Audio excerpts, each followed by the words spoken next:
tardes, estamos en este día viernes nuevamente en nuestro programa Es Tema a las 12.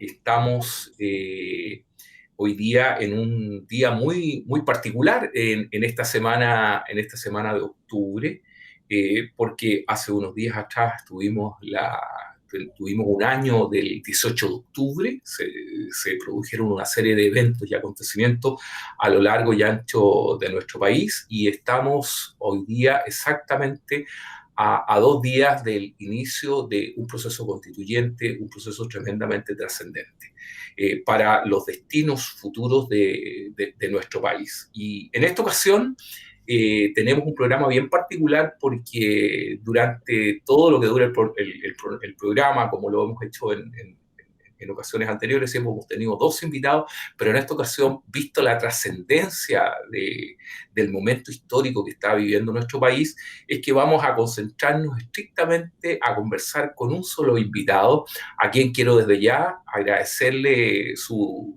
participación y el haber aceptado la invitación de UCB Televisión a través de sus señales digitales 5.3 en la región metropolitana, 4.3 en la región de Valparaíso, y también estamos saliendo simultáneamente a través de la radio UCB en el 103.5, y es posible también vernos en la internet en www.ucbtv.cl.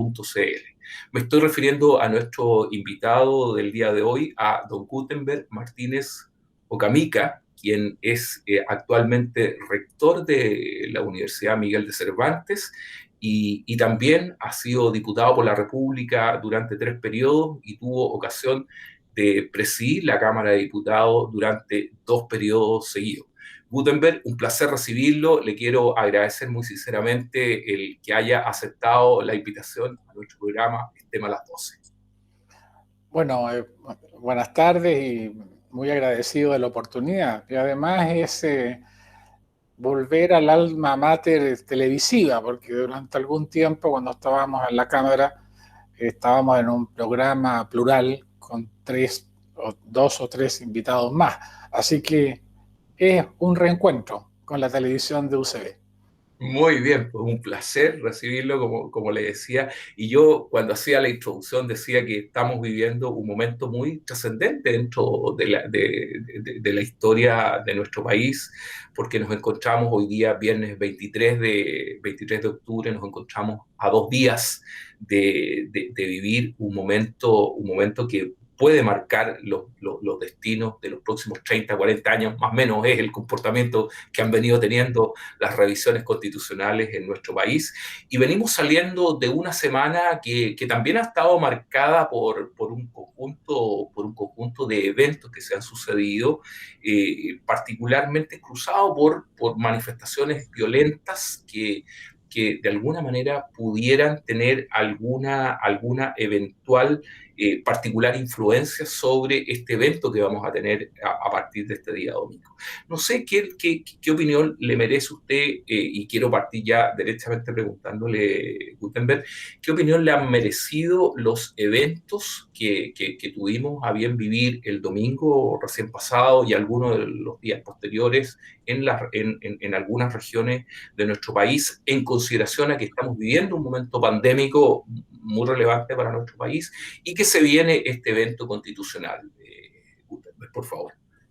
Bueno, creo que es bastante grave y lo que me ha saltado es más bien una preocupación.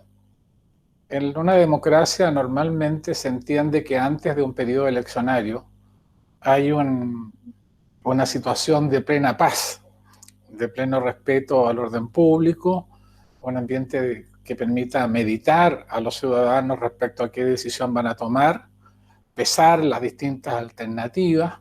Es decir, es una fase de práctica democrática individual para libremente tomar una decisión y traducirla en un voto.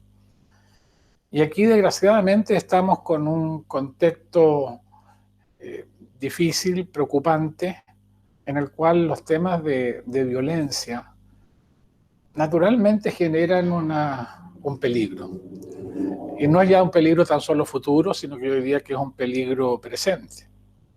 Yo creo que todos los que vivimos la dictadura pensar en ver dos iglesias quemadas, y quemadas no solo con una irresponsabilidad en el comportamiento, sino que con un desplante de participar y manifestar una alegría al ver que cosas que son sacrosantas para muchos de nosotros, o para algunos de nosotros, sean objeto de ese incendio festivo. Es decir, porque de repente uno ve acciones violentas, por así decirlo, ocultas, semiclandestinas, en que se hace algo y se arranca. Pero aquí hay una actitud, y yo creo que es muy preocupante, y creo que obliga a la sociedad y a cada uno de los actores a evaluar y analizar bien este fenómeno, porque ya es propiamente un fenómeno, y un fenómeno que requiere respuestas sociales, respuestas de la sociedad.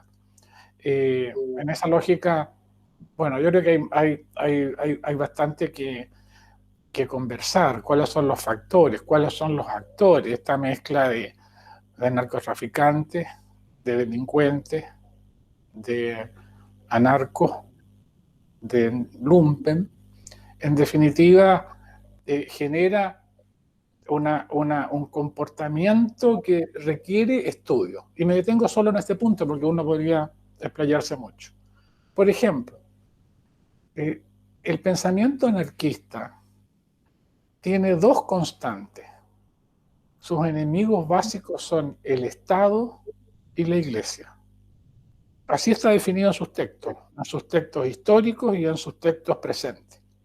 Por tanto, cuando nos planteábamos el año pasado por qué alguien hacía un atentado contra el metro y lo incendiaban sistemáticamente, una obra estatal que beneficiaba a todos los ciudadanos, la lógica era porque el metro era la expresión de un Estado moderno, de un Estado eficiente, yo diría de un Estado igualitario, en ese caso en el acceso al metro.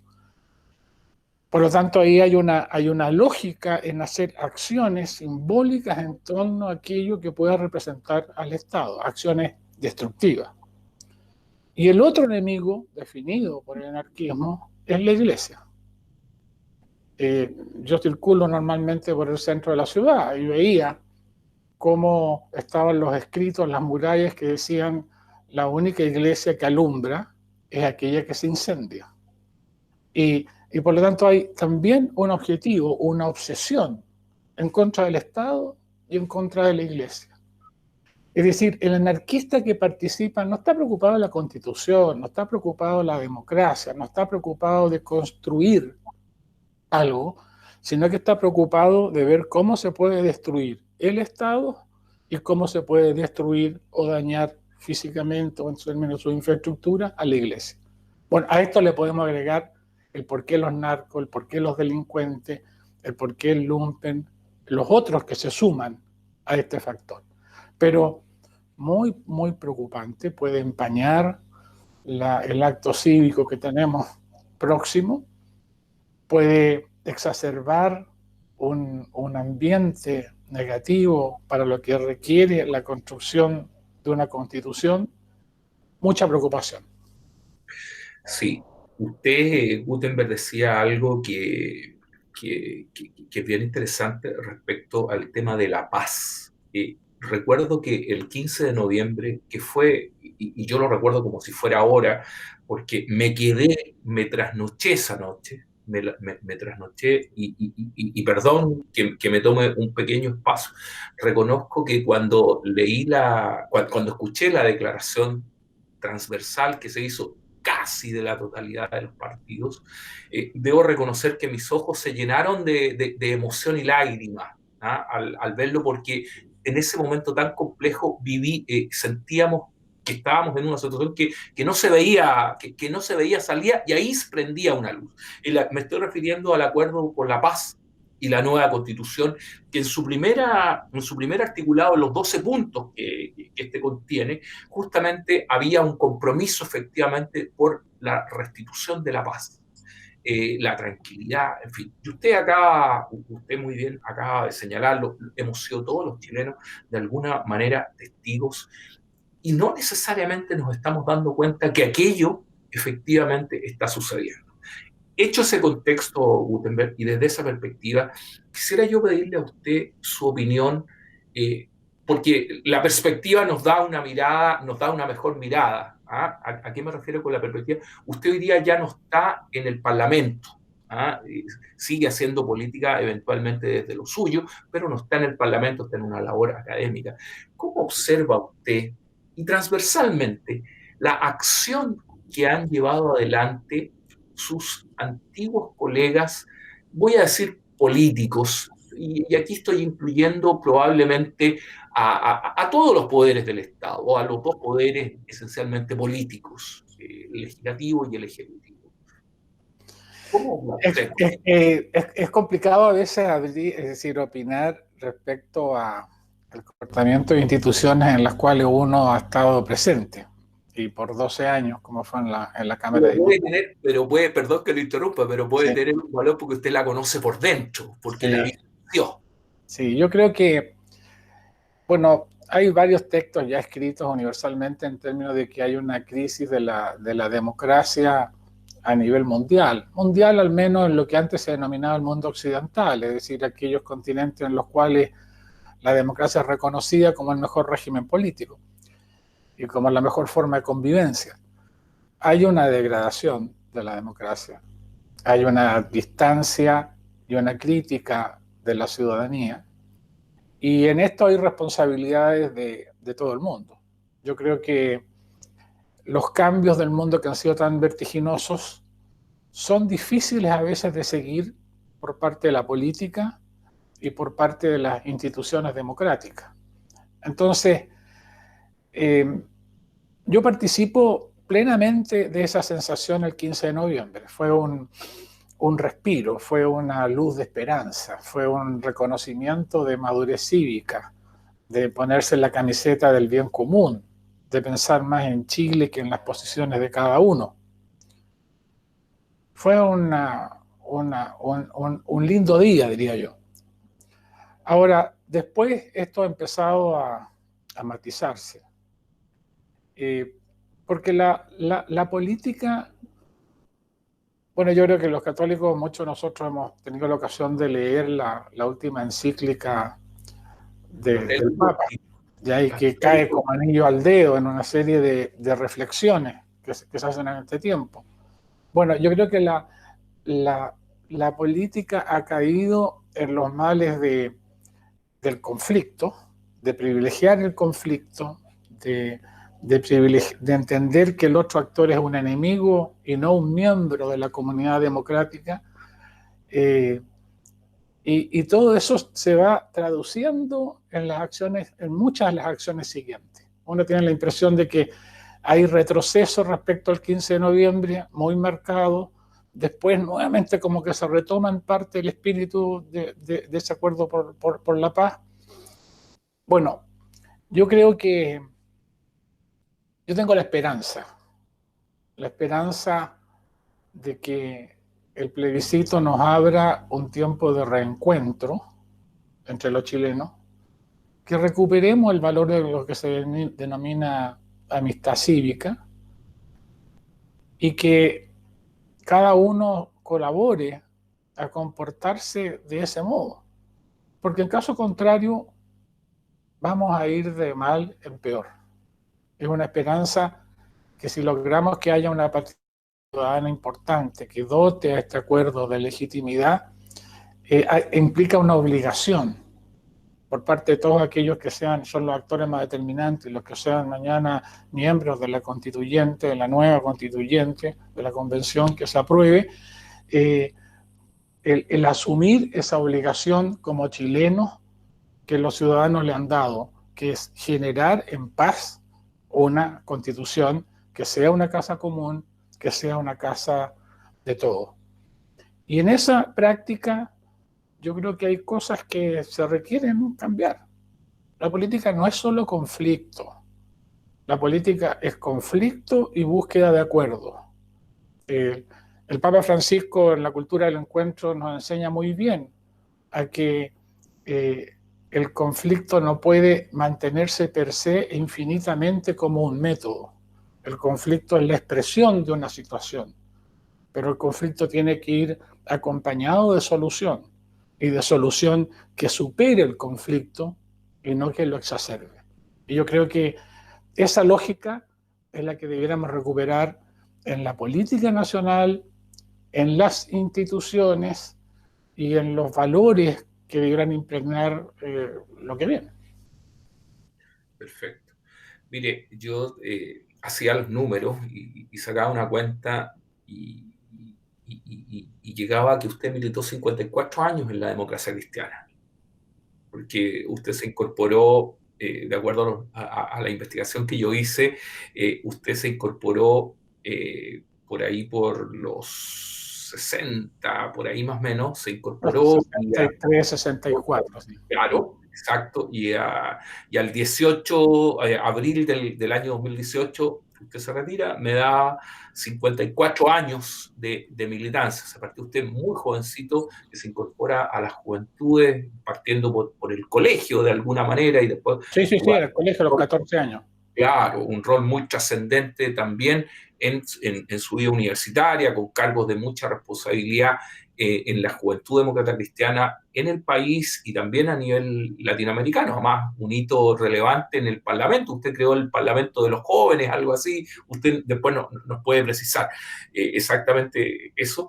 Pero quisiera preguntarle, porque usted toma una decisión que me imagino que ha de ser muy difícil, una decisión que me imagino que va a ser muy difícil, que es cuando toma la decisión de abandonar su partido, porque de alguna manera observaba que el derrotero que estaba teniendo de alguna forma no estaba apuntando probablemente a algunas cosas de principios, de convicciones, de valores que a usted lo motivaron a estar durante 54 años. No quisiera, pero me veo casi obligado porque de alguna manera, y no necesariamente, y entiendo que es así, no necesariamente actúan en tándem, porque lo entiendo, cada quien tiene su propia opinión, pero también su señora esposa, que también fue parlamentaria, fue senadora, me estoy refiriendo a doña Soledad Alvear, ministra de Estado, candidata presidencial, a la presidencia de la República, ¿verdad? También toma la misma decisión, como lo han hecho otros relevantes actores. Precisamente por esta disonancia que de alguna manera se observa entre los principios, valores que alguna vez lo motivaron y lo que hoy día usted observa o observaron en ese momento que estaba ocurriendo. Y siente usted, habiendo vivido ese momento, siente usted que desde ese 2018 a hoy día ¿ha habido alguna autocrítica, alguna revisión en quienes hoy día están liderando el centro político y particularmente en el caso de la ADC? ¿O ha habido una agudización a esa distancia que en algún momento se produjo y que lo llevó a usted a tomar esta decisión que tomó? Bueno, fue de verdad una decisión súper difícil y muy meditada, muy meditada. O sea, una meditación larga, no una meditación corta. Yo le deseo a la DC lo mejor, al partido le deseo lo mejor. Yo viví intensamente todos mis años de militancia. Con Soledad nos conocimos en las luchas estudiantiles, marcadas por lo que era el planteamiento en ese tiempo de lo que denominábamos DCU, Democracia Cristiana Universitaria, la reforma universitaria, y la UP, etc. Muchos de mis amigos siguen siendo DC y los respeto y los estimo y los quiero como tales. Y por lo tanto, lo que nosotros la decisión que tomamos y lo que estamos intentando hacer es respetando irrestrictamente al PDC, no atacándolo, sino que actuando en lo que nosotros creemos que es lo que se debe hacer. Ahora, ¿qué es lo que creemos que se debe hacer y que fue la razón de nuestra salida? Yo entré a la DC por una mezcla de convicciones de principios y también por lo que me parecía bien en términos de la forma del accionar político de C, que al final de cuentas era la fuerza de su inspiración humanista cristiana, que eso no era un decir, En términos nuestros decíamos y decimos, un partido político de inspiración humanista cristiana tiene un nivel doctrinario de principios permanentes, abstractos, válidos en todo tiempo y lugar, y por eso nuestro compromiso restricto con los derechos humanos aquí y en cualquier lugar. En segundo lugar, tiene un nivel ideológico, que es aterrizar esos principios doctrinarios a la realidad para traducirse en un programa de mediano o largo plazo, y tiene la acción política concreta. Nosotros decíamos doctrina, ideología y política. Y por lo tanto, para mí un partido político de inspiración humanista cristiana tiene que tener esos tres niveles y tiene que ser consecuente en su acción con aquello. La exigencia a un partido político de este tipo es mayor que aquellos que conciben a un partido político solo como una expresión política, a lo más programática y de corto plazo en la lucha por el poder. Yo creo que se dio un cuadro que se ha mantenido y diría que se ha acentuado en los 2 años siguientes a nuestra salida, en la cual lo que es la posición humanista cristiana en política, que algunos la pueden llamar de centro, centro humanista reformista, al menos en mi lenguaje, comenzó a desperfilarse paso a paso y hasta casi a desaparecer. Y para mí el actuar en política tiene una lógica, que es servir los principios en los cuales uno crea. Y es hacer un aporte desde una posición, desde un pensamiento a la política concreta.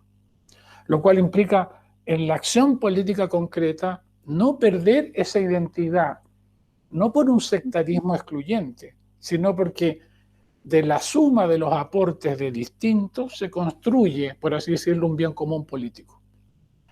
Y eso que se estaba perdiendo, que nos observaba que se iba a seguir perdiendo, desgraciadamente, el tiempo nos ha dado la razón. Esto de la unidad por la unidad, no importando si parte de los que participan en esa unidad creen en los conceptos básicos, como el que estamos hoy día conversando, los ejes democracia y no violencia. Yo no puedo hacer acción política conjunta con alguien que ampara la violencia. Yo no puedo hacer acción política conjunta con alguien que no cree ni practica lo que significa la democracia. Y yo le diría más. Creo que una de las crisis de la política y de la democracia que conversábamos antes en la pregunta anterior es la obsesión por el poder. La obsesión de que lo único que importa es ganar una elección. Lo único que importa es generar una mayoría que permita ganar, pero en el cual el contenido es algo que se va reduciendo cada día en su importancia.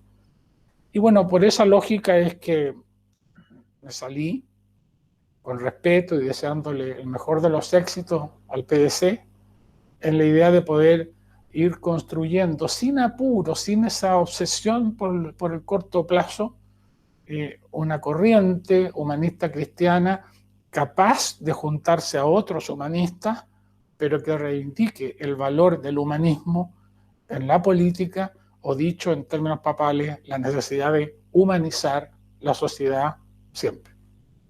Sí, sí, mire, yo le agradezco el punto y le quiero decir por qué lo llevé casi a una pregunta algo personal, pero evidentemente que tiene que ver con lo público, porque el rol que le ha cabido a nuestro país, y usted mejor que yo lo puede decir, Chile de alguna manera lo estructuramos políticamente en términos de cómo la sociedad se comporta en 3 tercios.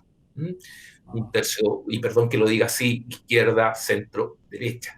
Pero de alguna manera ha habido una cierta difuminación de este centro, que es el que de alguna manera siempre ha venido a poner el equilibrio en cómo se han ido avanzando los desarrollos políticos en nuestro país. Antes que me conteste y de plantearle directamente la pregunta, permítame recordarle a nuestros televidentes que estamos a través de UCB Televisión en el 5.3 en la región metropolitana, en el canal digital 5.3 en la región metropolitana, en el 4.3 en la región de Valparaíso y también en la radio UCB en el 103.5.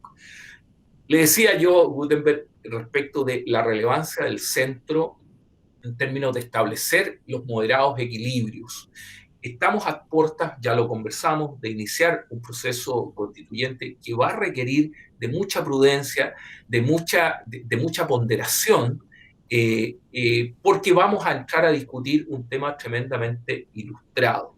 Y justamente ese equilibrio que siempre ha puesto el centro, que uno observaba que aportaba la democracia cristiana y que uno observa que se ha ido produciendo una suerte de difuminación, tiende a poner en algunos ciudadanos una suerte de inquietud en la escritura de lo que va a ser una eventual nueva carta constituyente. Está el tema de los 2/3 que se ha conversado para tomar las decisiones en términos de los articulados que puedan ahí estar contenidos. Usted observa, Gutenberg, que efectivamente podríamos nosotros con tranquilidad, los ciudadanos, observar que se va a producir justamente esa prudencia, esa maduración en algo tan relevante y tan trascendente, y que no se van a imponer posturas polares, digámoslo así, particularmente ahora que vemos carencia del centro o difuminación de este centro. Esa es la pregunta. Depende. Yo creo que el riesgo existe, es evidente. El riesgo existe porque hay una tendencia, hace algunos años atrás hablábamos que se había cerrado el ciclo de la intencionalidad de los pensamientos únicos. Esto es, de pensamientos ideológicos traducidos en posiciones políticas que se sentían poseedores de la verdad absoluta y que excluían a los otros de, al final de cuentas, el derrotero o la generación de la democracia o de las políticas públicas de una mejor sociedad. Pero en los últimos 5 o 6 años, y con un fenómeno mundial, ha vuelto esta lógica a la intolerancia, esta lógica a que el que opina de otro modo es mi enemigo, esta lógica de que tengo que casi destruirlo, no reconocerle casi derechos y al final de cuentas una vocación autoritaria de imposición. Pero es una imposición a partir de una supuesta superioridad de pensamiento y por lo mismo una superioridad política. Eso está presente.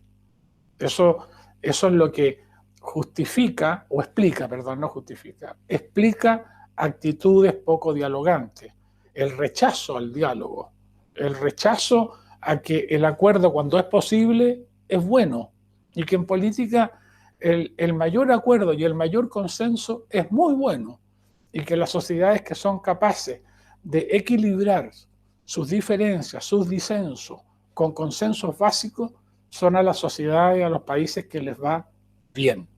Bueno, depende porque tenemos una polarización en el país. Eso es evidente. Y la polarización le hace mal a los países.